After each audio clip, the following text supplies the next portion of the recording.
बहुत पुराने समय की बात है। राजा भगवान श्री राम, राजा धर्मराज जैसे न्यायप्रिय राजा के दरबार में एक साधारण सा चरवाहा रहता था। वह राजा की गायों और बकरियों की देखभाल करता था।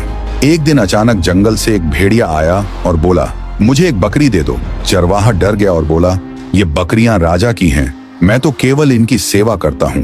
भेड़िया बोला, तो तुम राजा के पास जाकर अनुमति ले आओ। चरवाहा बोला, अगर मैं चला गया तो तुम झुंड पर हमला कर दोगे।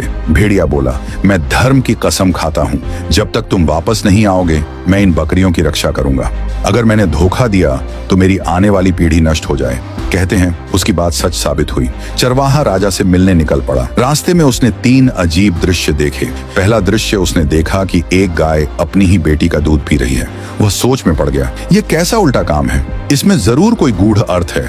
दूसरा दृश्य थोड़ा आगे गया तो देखा कुछ लोग बैठे हैं, कपड़े फटे हुए हैं, लेकिन उनके आसपास बहुत सारा सोना पड़ा है। चरवाहा बोला, इतना धन होते हुए भी ये लोग गरीबों जैसे क्यों दिख रहे हैं। तीसरा दृश्य फिर उसने देखा, एक सुंदर बहता हुआ झरना। पानी की आवाज बहुत मधुर थी। वह पानी पीने गया, लेकिन पास जाते ही तेज बदबू आई। वह पीछे हट गया और बोला, दिखने में साफ लेकिन भीतर से इतना गंदा। आखिरकार चरवाहा राजा के पास पहुंचा और सारी बात बताई। राजा ने पहले कहा, भेड़िए को अनुमति है, वह एक बकरी ले सकता है। फिर चरवाहे ने रास्ते में देखी तीनों बातों का अर्थ पूछा।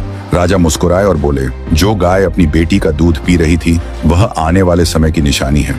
एक समय ऐसा आएगा जब माएं अपनी बेटियों की कमाई पर निर्भर हो जाएंगी और धर्म का संतुलन बिगड़ जाएगा। जिनके पास सोना था लेकिन कपड़े फटे थे, वे लोग अधर्म और गलत तरीके से धन कमाने वाले हैं। ऐसा समय आएगा जब लोग गलत कमाई में भी सुख ढूंढेंगे, लेकिन उनके जीवन से शांति और बरकत खत्म हो जाएगी। वह बदबूदार झरना उन लोगों का प्रतीक है जो बाहर से बहुत धार्मिक दिखते हैं, लेकिन जिनके मन में लोभ, अहंकार और स्वार्थ भरा होता है। दूर से अच्छे लगते हैं, पास जाओ तो सच्चाई नहीं मिलती।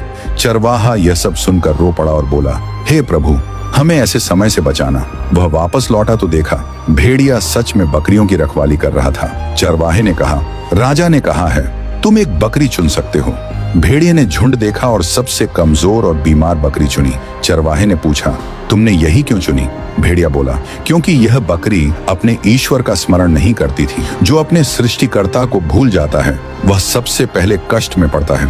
ये कहकर भेड़िया चला गया। चरवाहा सोचता रह गया, जो भगवान को भूल जाता है वही सबसे बड़ा नुकसान उठाता है। इस कहानी की सीख, हर समय ईश्वर का स्मरण करते रहो, अधर्म और गलत कमाई से दूर रहो, मन को साफ और सच्चा रखो, दिखावे की भक्ति नहीं सच्ची भक्ति करो।